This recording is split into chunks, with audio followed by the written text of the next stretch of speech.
Okay, prayer we can all do together. Yeah. So let's do Om Asatoma Sadgamaya Tamso Soma Jyotirgamaya Mrityorma Mrityorma Amritam Gamaya. Om Om Shanti Shanti Shanti. Shanti Shanti.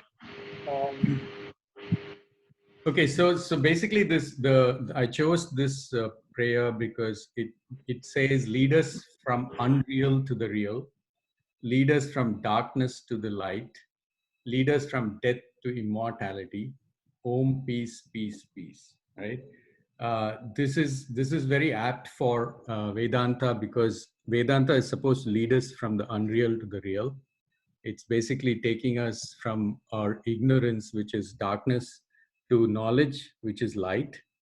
And by that knowledge, we attain immortality, right? So that's what this prayer is about. And so I thought, let's start with this. In case any of you have seen the movie Matrix, the third movie actually has this when they show the credits, right? So they talk about this sloka. They actually chant this sloka as we go along. So that's an interesting anecdote, basically. So let's talk about. Oh, people are still joining. 1 minute.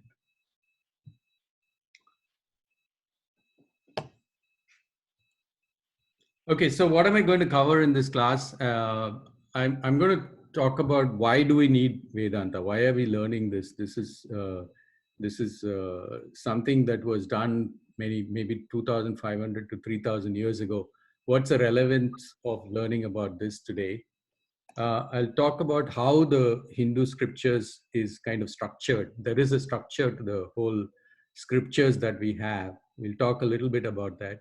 And the scriptures also tell us how we should study the scriptures. So that's also something we should know, because that helps us to kind of go through the process of understanding what the scriptures are trying to say.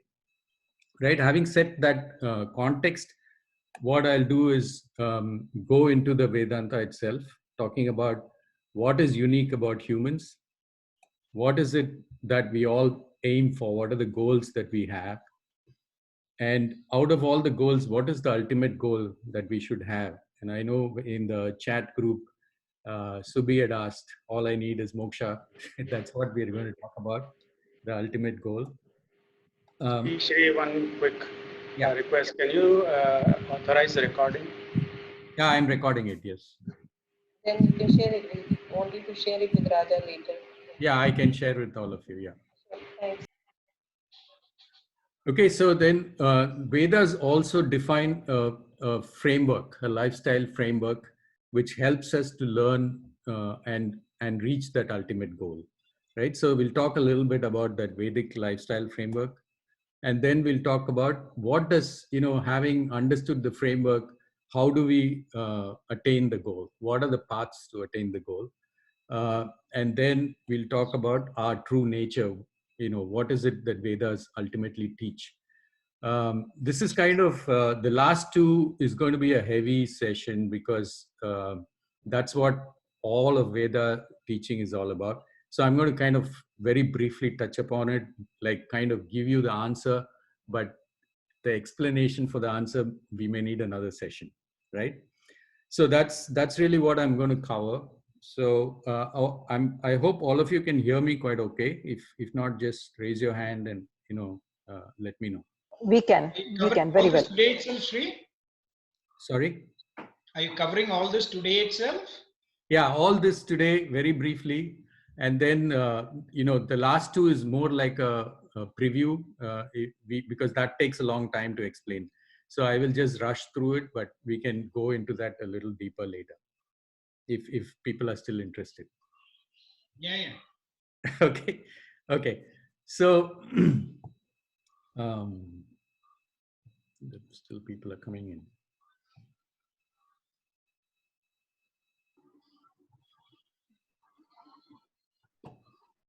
Okay, so why Vedanta, right? Why do we need to learn? As I said, Vedanta is something that was Vedas were written many years ago. In fact, there is no clear date for it. There is no clear author for it.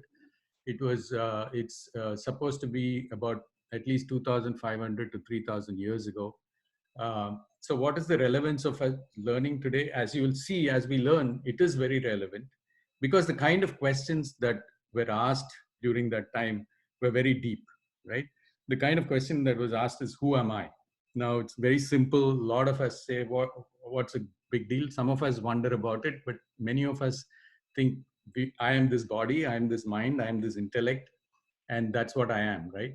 But I want to give a little bit of a story to kind of illustrate why that is a very simple way of thinking. So there was this guy who had a nice axe in his house, and he was showing it to his friend, saying, "Hey, this axe is 300 years old. It's been in my family for a very long time." And the guy looked at the axe, and the handle looked fairly new. He said, "Hey, this handle looks fairly new for 300 years." He said, "No, no, I just changed the handle about 10 years ago." And then when he felt the head of the axe, it was pretty sharp. He said, "This looks pretty sharp for 300 years old." He said, "Oh, we changed the head about 5 years ago." So now the head is changed, the handle is changed. Why is this axe still 300 years old, right? So it is very obvious to us that it's not. But if you look at our own body, we were born with certain set of cells when we were born. And even our doctors and our scientists say that every day some of our cells die and we get new cells. So what you are today is no part of you was the same that you were born as, right? Because every cell has kind of died and reborn. So if your body is you, then you're being renewed every day in parts, right? So therefore it's not a very simple question that who am I, right? Similarly, there are many deep questions and many questions which are very relevant to us. How can I remain happy all the time? That's a very relevant question to all of us, right? We all go through, happiness seems to be the interval between two sad or normal periods. How do we keep on being happy? What is God? I'm not saying who is God, but what is God? They say that if God didn't exist, man would have invented God. But is God real? What is it? What is the purpose of life? Why is it that we all are born, we die, we are supposed to be reborn? What is the purpose of that? How can I attain permanent satisfaction? How can I be without sorrow, right? Uh, what is the universe? We every day we learn a new thing about the universe. What is it? These are the kind of questions that Vedanta asks about. While some of it sounds esoteric, some of it is very, very relevant. Like, how can I remain happy? I think all of us ultimately that's what we want to be. And Vedas basically tell you that by your true nature is happiness. It's just that we don't know yet, right? So how do we get to know? So the whole thing about Vedanta is what they try to answer. What is it that which by being known, everything else becomes known? So it's kind of like the unified theory, right? If I know the answer for this, then everything else becomes obvious. So that's really what we are trying to learn here. So let's talk about the scriptures. As I said, Vedas uh, were not written. There is no written form for Vedas. Vedas were oral, and that's why it's called Shruti. It's heard from a divine source. In fact, what they say is that the rishis who recited them received it from the divine source itself directly. So sometimes I think it's because they received, they became rishi, right? So that's the truth. Basically, they received it, they started chanting it. And the interesting thing about Vedas is it's been chanted for so many thousands of years, but the way they built the chanting, they kind of had a checksum that you will never make mistakes. So it was error free, it remained error free, even though it was chanted and passed through verbally. So there are four Vedas: Rig Veda, Samaveda, Yajurveda, and Atharva Veda. Um,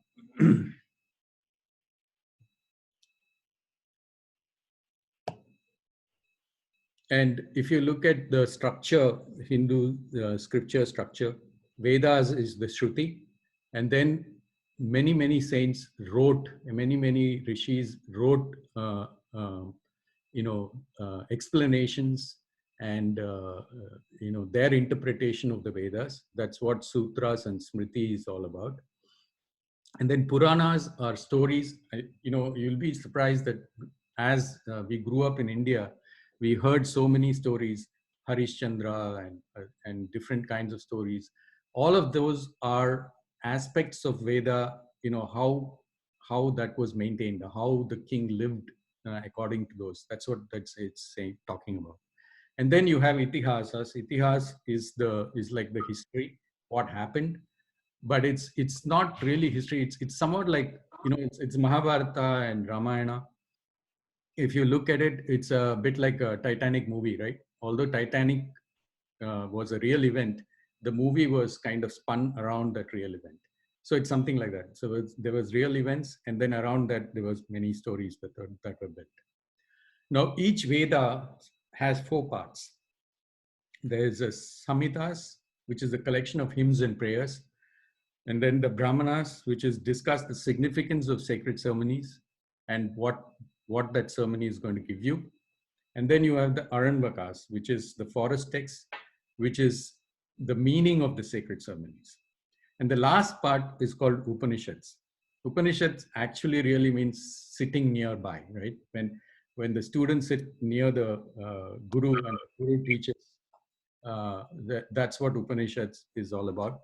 And Upanishads is all the philosophical speculations and all the search for the underlying reality of all things. So the first 3 parts of the Veda is called Veda Purva, right? And the last part is what is called Vedanta. That's why it's called Vedanta. Vedanta is nothing but the end of Veda. Veda Anta, right? That's what Vedanta is all about. If you guys have any questions, just write it down and we'll take it up towards the end, right? So how to study the scriptures? The scriptures actually tell you how to study them. They go through three steps. The first step is called Shravanam. Shravanam is basically a systematic study for a length of time under a competent guru. So this is not considered competent guru. So you'll have to search for somebody. You have to systematically study it. It's not like, even for doing engineering, we go through a university, we focus on it, we do courses. That's exactly how serious you have to be if you want to learn about this. It has to be a full participation of the student.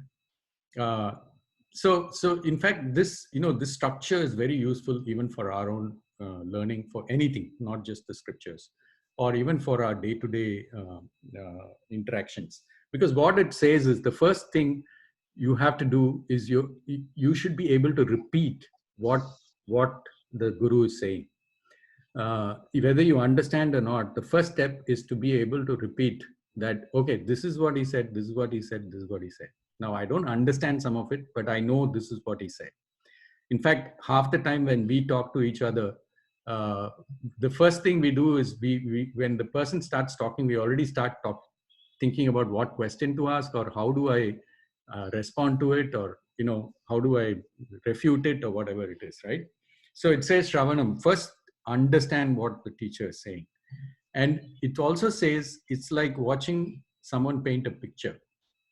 You don't start asking, hey, why are you drawing that line, or why are you painting it blue, or what is this red color?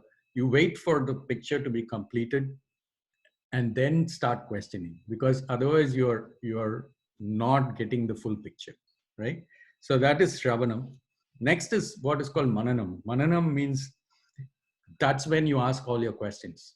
So when they say listen without questioning, it doesn't mean just believe whatever I say. It means first try to understand what the scriptures are saying, and then you ask all your questions, right? And you have to question it till you understand. That's the uniqueness of Hindu scriptures. Unlike in other religions where they say that's the word of God, you cannot question it. right? Here it says you have to question it. You have to question it until you understand everything that it says. And the last part is called Nidityasanam. Nidityasanam means internalize and actually feel it as real. Now, I can give you an example. If I ask you what is the color of the sky, most of us will say blue, right? And if I say actually it's not blue, the reason you see it as blue is because the light gets dispersed in the atmosphere, and the shorter wavelength gets dispersed the most, and the shorter wavelength is blue. That's why you're seeing it blue. And if I explain the science to you, you will have certain doubts. You'll ask, what is dispersion? What is wavelength? But once I answer all of that, you'll say, yeah, I understand why it's not blue, right? But it's still not real to you. When you look at it, it still looks blue to you. But once you see a photograph in space, or if somebody actually takes you to space, suddenly you realize that is the truth. It feels real to you, right? So there's a lot of effort from going from understanding to realization, and lot of people understand, but very few realize, right? So that's a structure that we need to go. First, Shravanam, which is listening and making sure that we understand, we remember everything that is said, and Mananam, which is asking all the questions and making sure we understand, and third part is the internalization. So that's really the kind of foundation for us to get into the subject.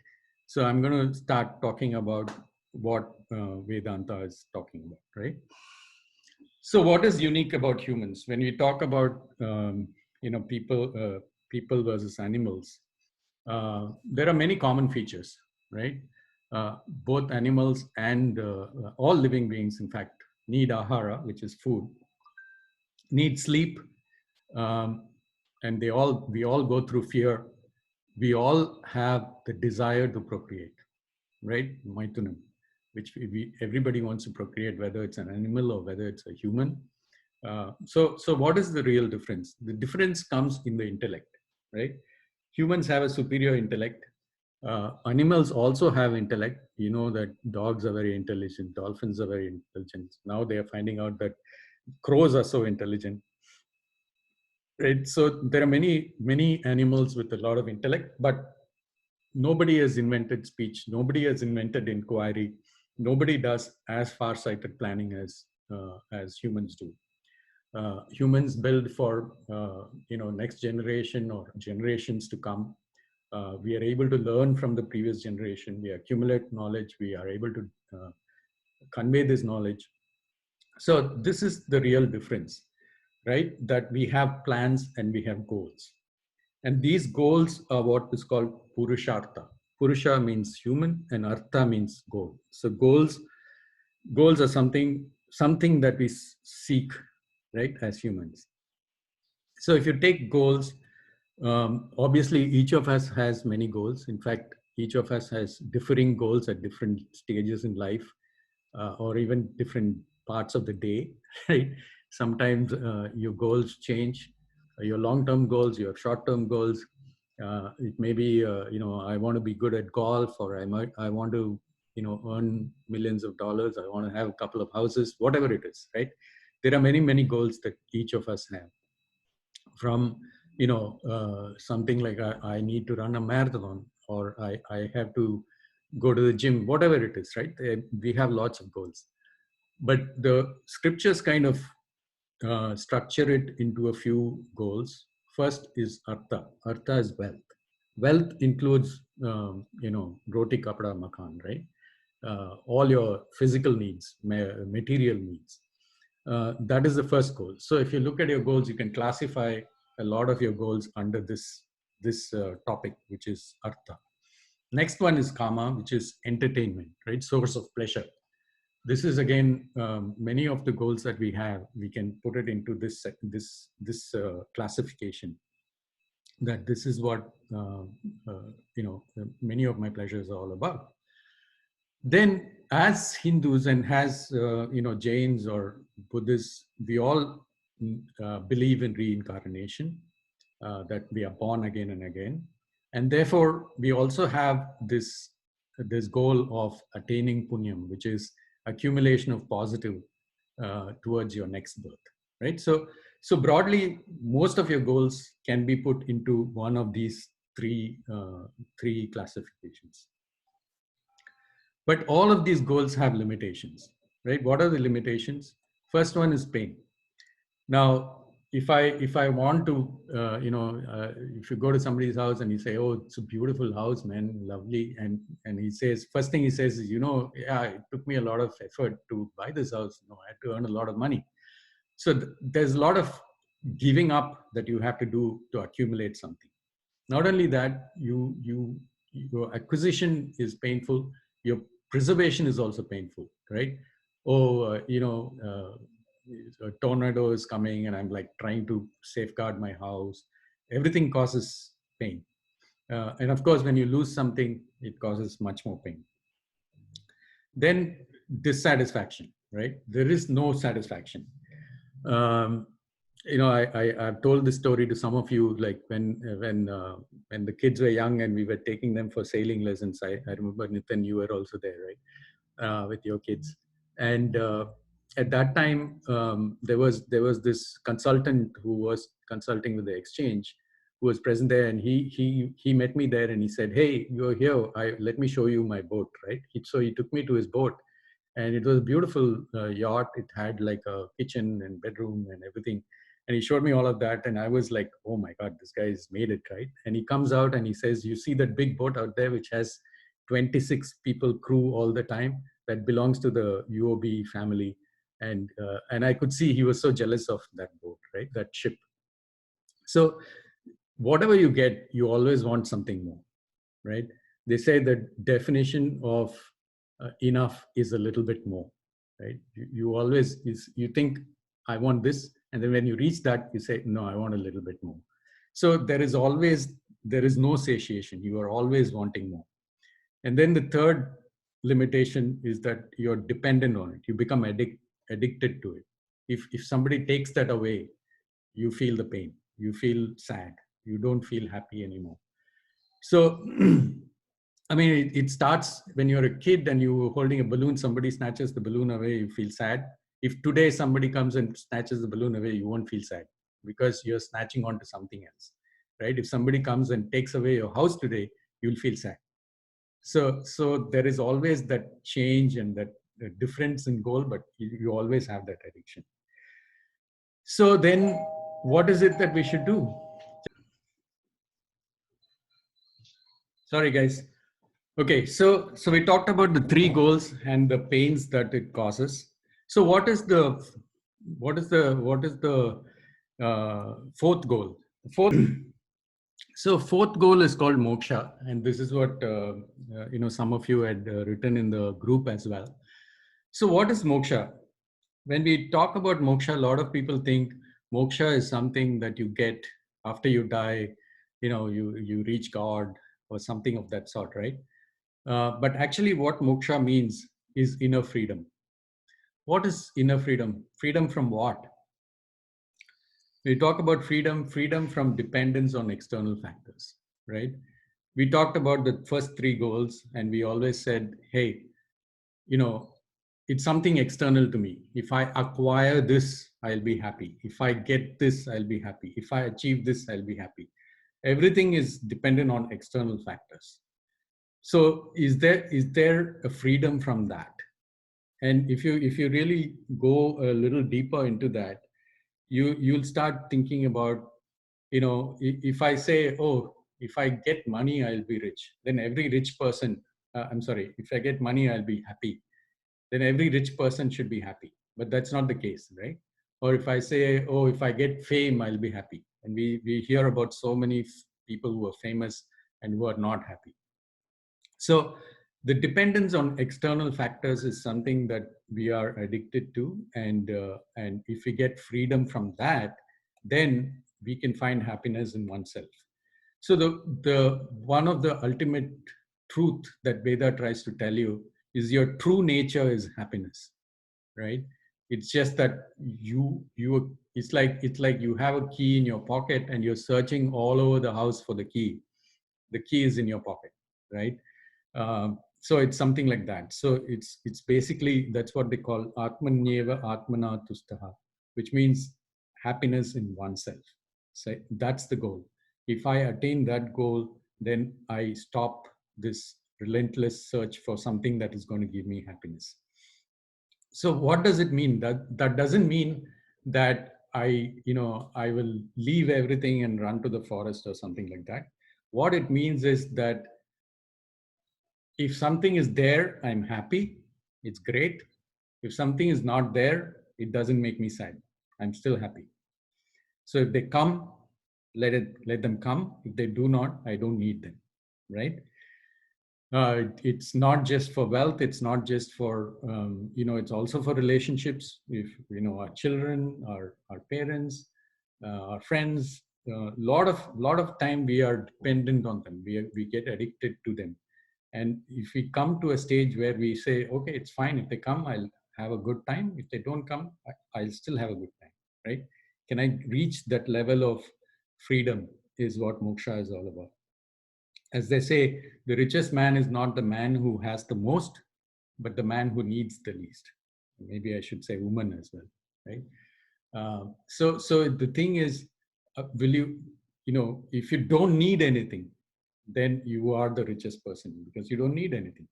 So that's the goal that we are trying to attain. And that is what is called the Parama Purushartha, which means there is no further goal, right? This is the ultimate goal. If I can attain this, nothing like it. So that's what we are trying to do.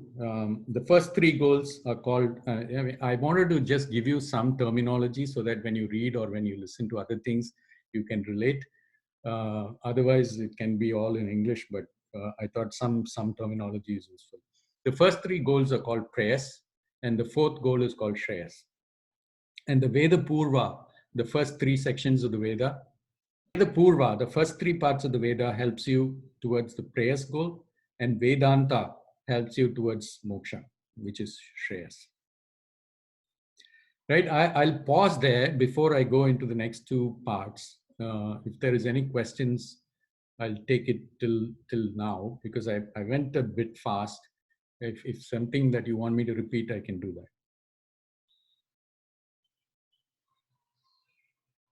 So far, it has been just amazing. Thanks, Shri. Okay, thank you. No question. Okay, great. Thanks.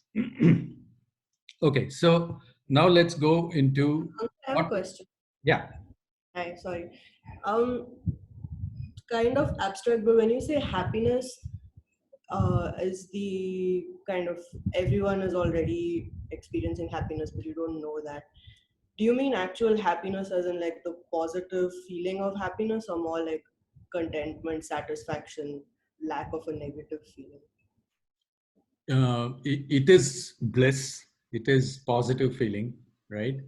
But there is a nuance to it. The nuance is that you're not going to feel happy, but you are happiness. You are blissful, right? You are bliss, not that you are blissful. And that is an understanding that we have to come to. So that's why I'm not saying it is positive or negative. And we'll see that as you go along. But the idea is that you will be peaceful, right? You will be in peace. Okay. So, Thanks. so having learned all the goals, now the Vedas are kind of defining a framework for our lifestyle, and that's what I'm going to cover in the next couple of slides. The Vedic lifestyle is called the Varnashrama Vyavastha or Varnashrama scheme, right? The intent of that of the scheme is to balance the social harmony and the individual progress. That is, unlike the Western thing, which is very individualistic, or there are some philosophies which are totally social. This is an attempt to balance both social and individual progress. So the Varna scheme of things is meant for the social harmony, and the Ashrama scheme of things is meant for the individual progress. So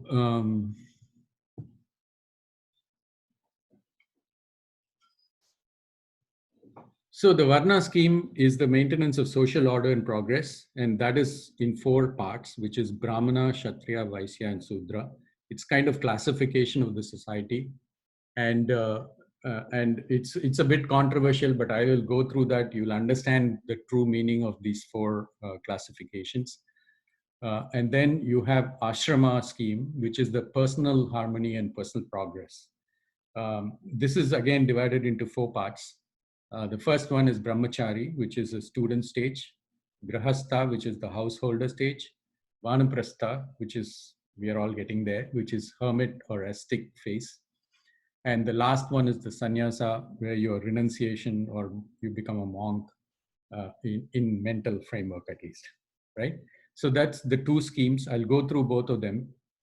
Let's go through the Varna scheme, right? Varna scheme is the most abused kind of part of the Vedantic teachings, but there is a difference. We seem to have interpreted it in a particular way, but every categorization, every classification has to be based on certain category, and this classification is based on three things. The first one is by birth, which all of us know, right? Which is if you're born to a Brahmana, you're a Brahman. If you're born to a Kshatriya, you're a Kshatriya, and so on. That is what is called Jati, right? And that's the only thing we are aware of in the normal course of life. But there are 2 other categories by which this is classified. The second one is by character. Character, if you're very contemplative, you're very inward looking, you're thinking, that is called a Brahmana guna, right? And then if you're selflessly active, you're doing a lot of good for the society. Your actions are always towards helping more people than oneself. That is called the Kshatriya. And Vaisa guna is when you're selfishly active, which most of us are, right? Like we go to a job because we want to earn money, we want to accumulate for our family, for ourselves. That's a selfishly active thing. And then you have Sudras who are idle, either because they have a lot of money and they don't want to do anything, or they're just lazy and they don't want to move themselves, right? So that is called guna vyavastha. That is by guna, how you're either a Brahmana, Kshatriya, Vaishya, or Sudra. And the third one is by occupation, or what it's called karma, right?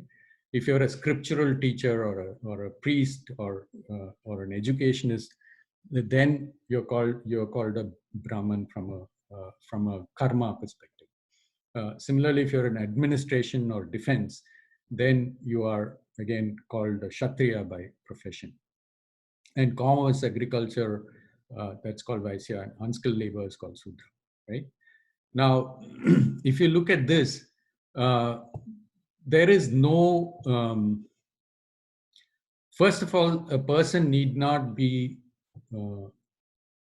the same in all 3 categories, right?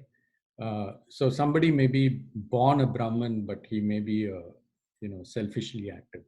Or somebody may be born a Kshatriya, but he could be very contemplative. So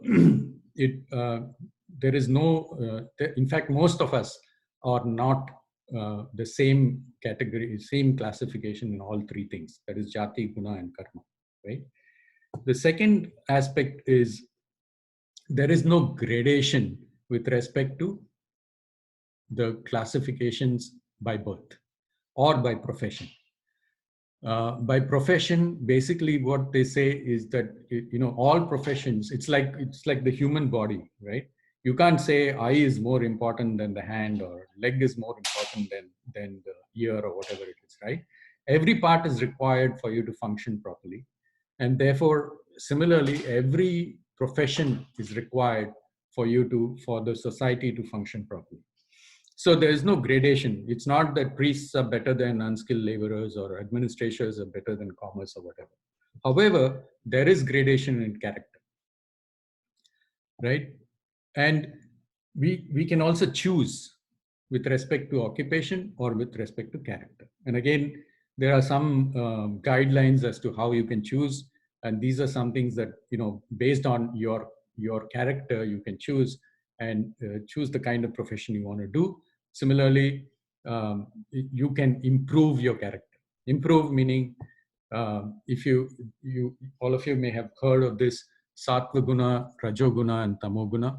Sattva guna is sattvic, which is basically for the greater good.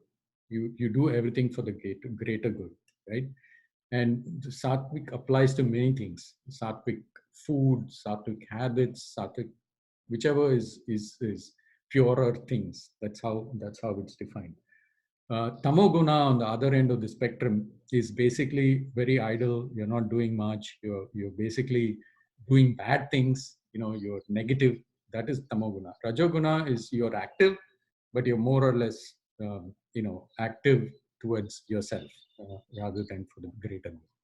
So the idea is to move from right to left. That is from tamoguna to sattvaguna, and that is a progression that we can make, and that is what the Veda helps you to kind of do, right? Now, if you look at ashrama scheme, as I talked about, the first one is brahmachari, which is professional learning, scriptural learning. You're preparing yourself for the four goals, and then you become a grahastha, which is a householder, and you focus on prayers. Your priority is artha and kama and punyam, and you're preparing for being shreyas.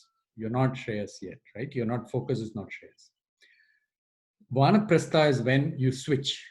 What was a side dish becomes your primary dish. So your shreyas becomes primary and prayers becomes secondary. And the last one, which is sannyasa, only moksha, you're focusing only on moksha, right? That becomes the most important and the only goal that you have. And a person who has that, who is basically looking at it as my primary goal is moksha, is what is called a mumukshu, a person who keeps his goal, his only goal, as moksha. That person is called mumukshu, right? And how do you become a mumukshu? How do you attain that stage?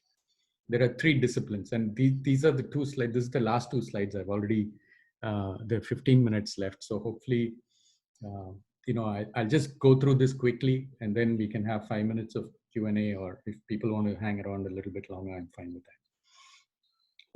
So what are the three disciplines? The first one is karma yoga, right? Karma yoga is made up of two parts, right? Karma and yoga. Karma is proper action, and yoga is proper attitude. Now, what is proper action? Proper action, there's a whole definition of proper action, but in simple terms, it basically means action that is beneficial to the larger good, larger population. That's proper action. Actions that prepare you towards the mumukshutvam is called proper action. The more important thing is the proper attitude. What does proper attitude mean? I've put it in two ways. Two parts, right? One is Ishvara Arpanam. Ishvara Arpanam means doing it for God.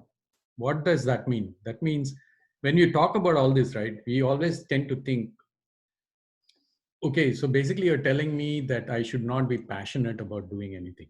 That's not what it's saying. It's saying whatever you do thinking that you're going to do for God, right? For Ishvara.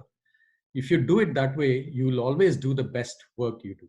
Whatever it is, if you're cleaning the table and you think, hey, I'm going to clean the table for God, then I'll make sure I do the best job I can ever do of cleaning the table.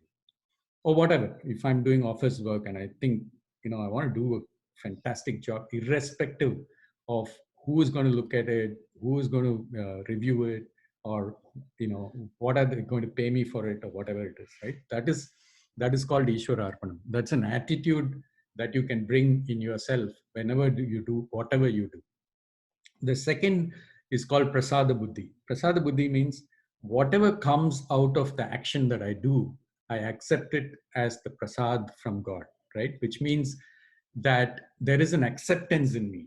It's not like, oh, I worked so hard and I did so much and I didn't get my promotion, right?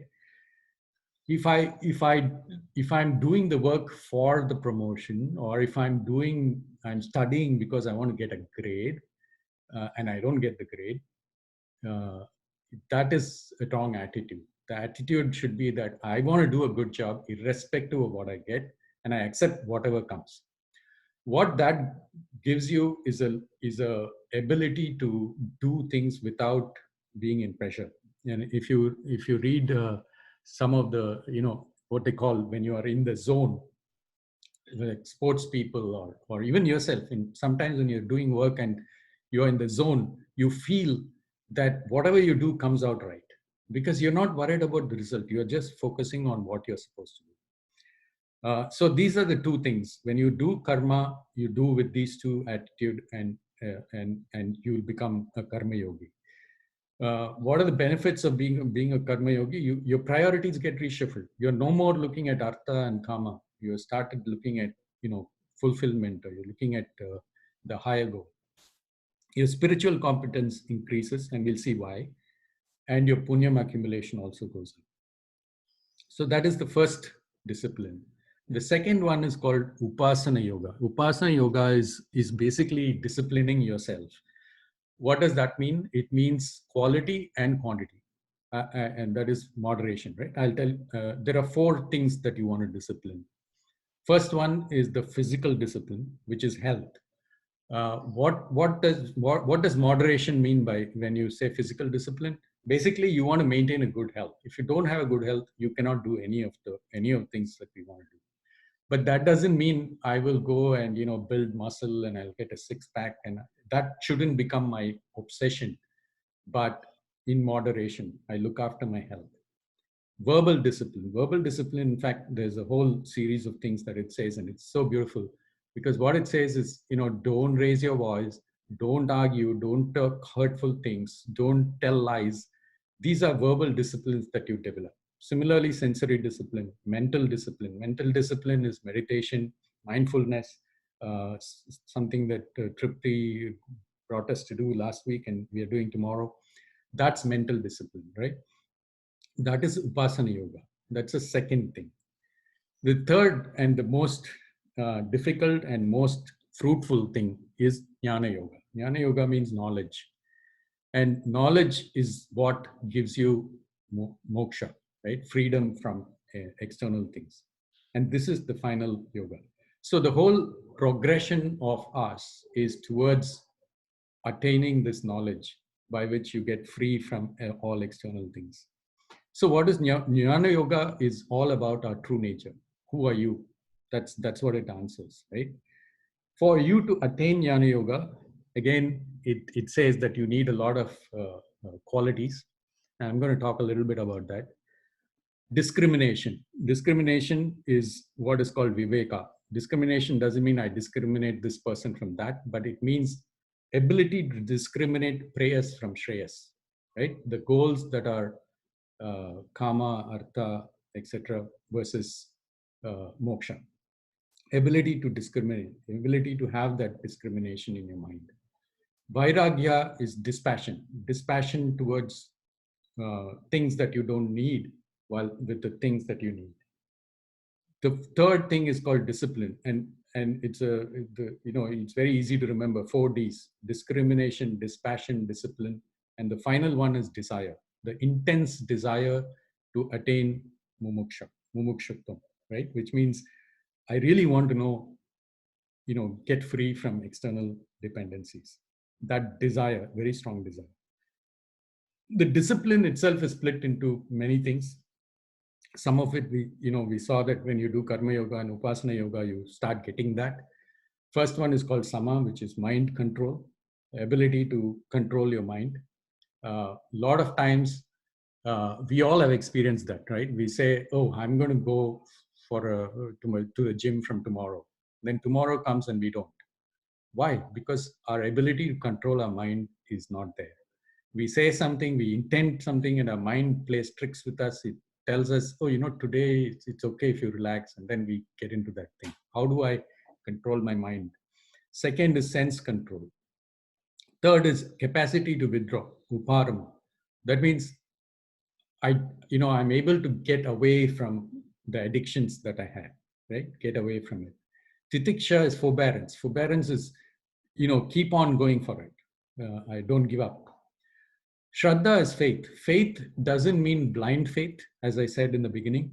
Shraddha means faith that scriptures have the answer. I need to figure it out, right? That faith in my guru and in the scriptures. And then final one is samadhana, which is concentration. So if you have these 9 things, that is discrimination, dispassion, discipline, which consists of these 6 things, and desire, intense desire to attain moksha, then you are ready to start the Jnana Yoga. So Jnana Yoga, basically there are 3 main schools of philosophy. Vedanta, actually, if you look at it, it is not just one. You can be totally a a person who doesn't believe in God and still be a Hindu, and that's the beauty of Hinduism. There are 3 main schools. One is called Dvaita. Dvaita means two. Two is us and the worldly things and God, right? So that's one philosophy. There's a God and there's this, all of us. There is Vishishta Dvaita. Dvaita is by Madhvacharya. Vishishta Dvaita is by Ramanuja. Vishishta Dvaita basically says there is part of you which will go become part of God, right? There is this world, there is you, and there's part of you which becomes part of God. But the last one, Advaita, which is the philosophy of Adi Shankara, which is what is the ultimate truth in my opinion, in many people's opinion. Advaita says there is nothing but one truth, right? And that truth is, who am I? That's the basic knowledge, right? That's what Advaita teaches us. It has some Mahavakyas. Mahavakyas means the ultimate truth. These are all in different Upanishads, right? And there is an Upanishad called Mandukya Upanishad, which is supposed to be the smallest Upanishad. There are about 108 Upanishads overall. Mandukya is the one which has only 12 verses or something. And that is very intense. It talks about who am I? And it says Tattvam Asi. Tattvam Asi means that you are, which means there is no difference between God and you. You are God. It's just that you don't realize it. Now, what does that mean is a whole new session. And we'll talk about it a little bit today. Aham Brahmasi also means the same. I am Brahma. We have to differentiate between Brahma as in Vishnu, Brahma, and Shiva. That it's not that Brahma. This is a Brahman, which is a Nirguna Brahman. Nirguna Brahman means this Brahman has no gunas. You cannot describe. It has no properties.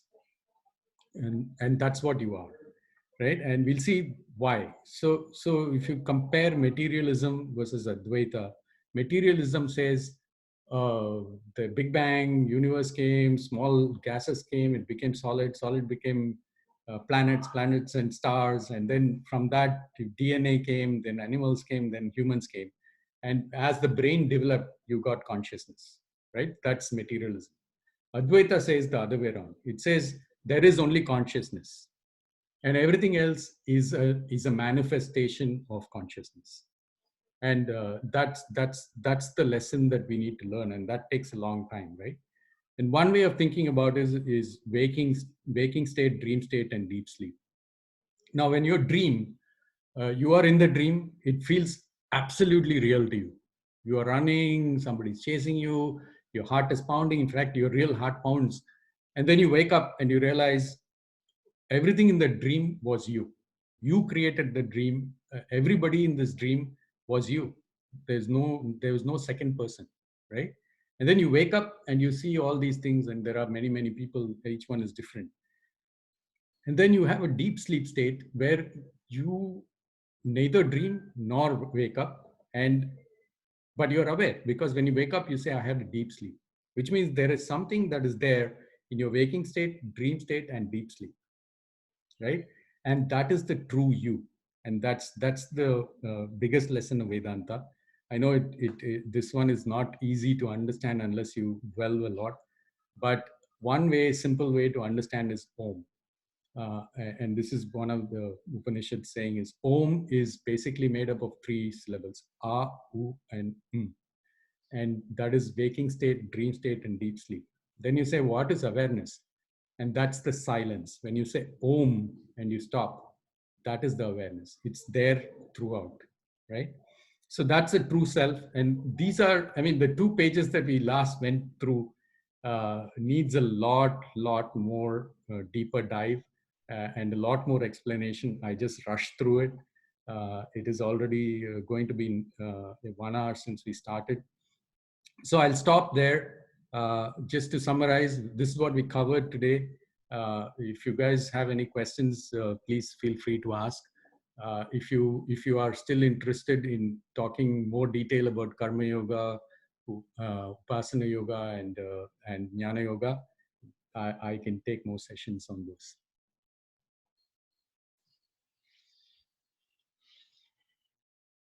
Excellent, Sri. Sri, amazing Hey, man. this is absolutely brilliant. Yeah, Thank I you. have not seen a simpler and straightforward explanation of all of this before. Absolutely wonderful. For me, it was the first time I had gone through all this. That's Thank you. outstanding. In fact, I'm much more curious to get into the next stage. And I've been doing this for, I don't know, more than a decade now, and I've never seen it synthesized so beautifully that for the first time I feel, okay, if the kids just listen to 1 hour, they have some grounding. Beautiful work, Shri. Thank you, Sri, for your compassion and competence and the gift of your time and for creating this spiritual hour for us. I have a question as well, Sure. and that is, first of all, I'm just amazed, the rest of us, that many centuries ago, our forefathers realized that there is a lot more to life than just the normal day-to-day chores. And they contemplated on this, and they realized the value of their wisdom and insights, and they thought it fit to pass it down to successive generations. And today we have the benefit of hearing this. My question to you and people who contemplate these in modern times is people who originally thought of these ideas and these valuable insights, did they task successive generations to interpret that in modern times, in contemporary times? Yeah. And if so, who did they sort of task this? Who did they task this with? Yeah. So if you look at it, right, I mean, what we've touched upon is, very minuscule part of what is there. If when you listen to others talking about this, there's so much to it, and they've thought through so many things, right? They've thought through, like, for example, when you say arguments, right? They have defined the different categories of arguments. Oh, okay. And they've said the highest form of argument is between a teacher and a student, because the reason why you argue is because you want to understand. There are arguments where you're basically sitting there to refute, right? Not to understand. So they've done that. So there are lots of different studies, and a lot of it, like, for example, this whole Advaita, Vishishtadvaita, and Dvaita, and Mimamsa, and Shankya, which is Buddhism, and all these things, people have argued over this for thousands of years, right? Like 300 years, 500 years, there have been arguments, and there are documentation of a lot of these. And a lot of these, in fact, there is I heard that Ramanuja, when he talks about Vishishtadvaita, he explains, when Adi Shankara argues about Advaita, the opposing person actually says, okay, this is what you mean by Advaita. Is it right or not? And that is probably one of the best explanation of Advaita before he starts refuting it, right? Okay. So there is lots and lots of literature. Unfortunately, we have stopped learning a lot of those. We don't even know it exists. We all, like today, it is all on personality. I've been to so many Shankaracharya. I never knew that they were the proponents of Advaita for many years. So there are lots of people, and today there are lots of teachers who are doing it free. You go to YouTube and you search for Vedanta, you will find so many lectures. And that's how I learned. So I put the names of the people from whom I've learned most of the things. These are There are so many lectures of these people. So, so to answer your question, Mukesh, basically they instituted the priests and the brahmanas to the teachers to propagate this. Okay. But as we started choosing professions based on the money it pays, we stopped learning a lot of these things.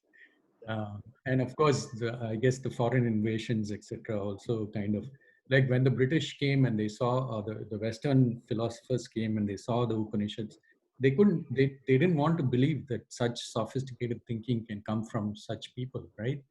So a lot of it was kind of said, oh, these are all animals.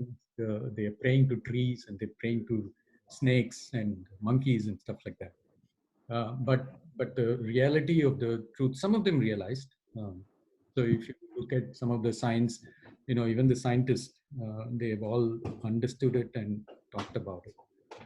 Absolutely. Thank you. So Sri, as I understood, Adi Shankaracharya's attempt was to kind of battle the surge of Buddhism that was taking place as an offshoot to Hinduism, right?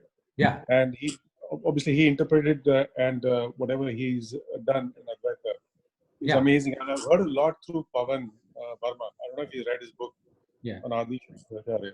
No, Adi Shankara. So basically, Adi Shankara came kind of after Buddha. But so there's and Tripti asked this question as well. There is a minor difference between Advaita and Buddhist philosophy. The Buddhist philosophy basically says that it also says there's only one truth, and that is nothing. So it's shunya, right? So basically, that's why you should the philosophy of non-attachment, all that comes out of that, right? On the other hand, Advaita says you are everything. so the Purnatvam, that is the infinite, is you. There is nothing that differentiates you and the infinite. So that there are some minor differences. I'm not like a great. There's a big one on the Buddhism. Buddhism talks about life being about suffering, and so what you need to attain is moksha. Get out of this cycle of suffering. Whereas Hinduism doesn't do that. It talks about life of purpose. Yeah. So it's kind of there is both. I mean, I think Buddhist philosophy. I've not studied it that much, but there's a lot of commonality. All this wake, sleeping, dreaming state, all that is there in Buddhism as well. So it's an interpretation from Vedas. So yes. Sri, I'm sure other people will be also, but I'd really be interested in a structured, longer term, if you can spare the time, but in smaller doses. Yeah. Like some of us have studied all of this, like Nidhi, I know, has been doing Vedanta courses and all that for long. I haven't, but I would love to kind of learn more, but in a slightly more leisurely pace where we do just one small thing first and we understand and absorb and contemplate it and things. No, that's the best way to learn, Tripti. What I wanted to do today was to give the whole scope. Of course. And then we can pick pieces and go into it, because you have to hear it many, many, many, many times before you start getting something. Yes, Sri. Excellent stuff, Sri. This is fantastic. And each of the topics that you're talking is an ocean by itself, right? Correct. And the depth is phenomenal. It might be useful for us to take, as Tripti just said and others have said also, take one aspect. We could either go to the Upanishads or whatever the aspect, or maybe the whole concept of consciousness, which actually Hinduism is given to the world, and its depth and its understanding is phenomenal. Yeah, and it might be. I think I'll try to put a kind of a structure to say we should do these steps, and then you guys can give feedback and we can. Yeah, that'll be good. That'd be very useful. Yeah, that'd be good. Hey, Sri, this is Amit. Yeah. Fantastic stuff, right? Super. I just wanted to ask one thing. So a lot of like I was reading the teachings of Swami Rama some time ago, Buddhism a little bit. It seems like all of these are like the Audi logo, right? There's a lot of overlaps. Between all of them. They seem to be generating out of the similar thinking of scriptures, etc. Right? So, and this is just purely for my understanding. Where does Arya Samaj fit into this? Is it against Vedanta? Is it an extension of it? Is it a practice of living it? Or I'm not very familiar with Arya Samaj, but what I know of it is that they basically were against all the rituals that there is different, right? Other than that, I think basically the Vedas, the superstructure, which is to say that there is a ultimate consciousness, and that's what you want to realize. But there are minor differences in terms of the interpretation. Like I said, Dvaita says there is this super consciousness and then there is this minor consciousness, and both are different, right? Vishishta Dvaita says you have a consciousness which ultimately will go, but you are different from God. Advaita is the only one which says there is nothing but consciousness. Everything is consciousness, and that's what everybody is. And it's one giant. It's like waves in the ocean, right? Each wave thinks I am separate, but it just falls back into the ocean. Like that, we are all individuals who think we are different from everybody else, but we are nothing but part of that ocean. And I think the COVID kind of illustrates it quite well. We are all connected. There's no way to escape that, right? But Shri, hope that these classes will continue beyond the COVID lockdown. Yeah, I hope so too. If you have the time, certainly there are so many aspects. And I really haven't read this at all before. And it would also be interesting because, as you mentioned in the beginning, that ultimately the Ramayana, Mahabharata, the Itihas also stems from these. So it would be really interesting to see how those all connect. Yeah. At some point later on, yeah. Yeah, I mean, when you learn this, you will kind of relate because we've all heard those stories, and then you kind of say, this is why that happened, right? This is why I was thinking this way. Sri, can I ask one more question? Yeah, sure. Over successive generations, do you think we have had, the Vedas have become less relatable?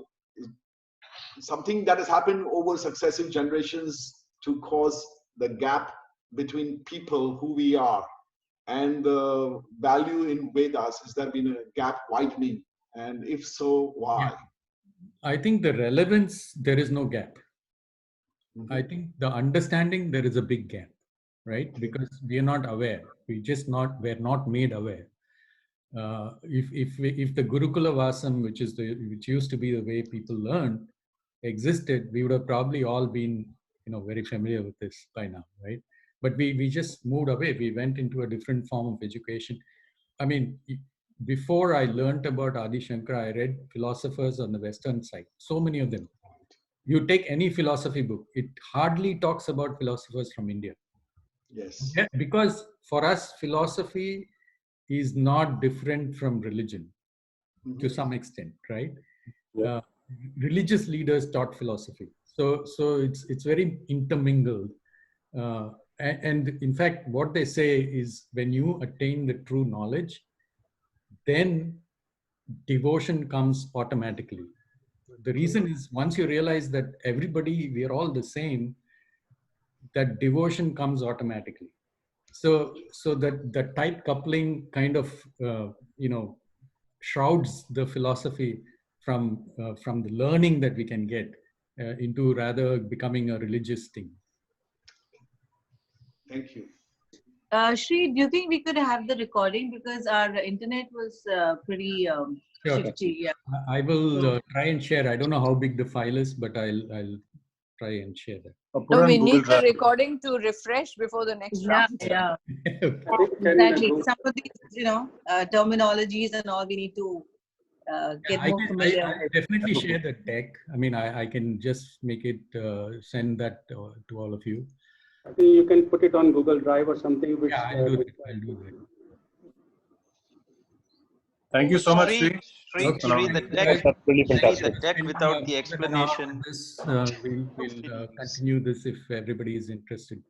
Yes, definitely. Of course, yeah. Yep, will do. Thanks a lot.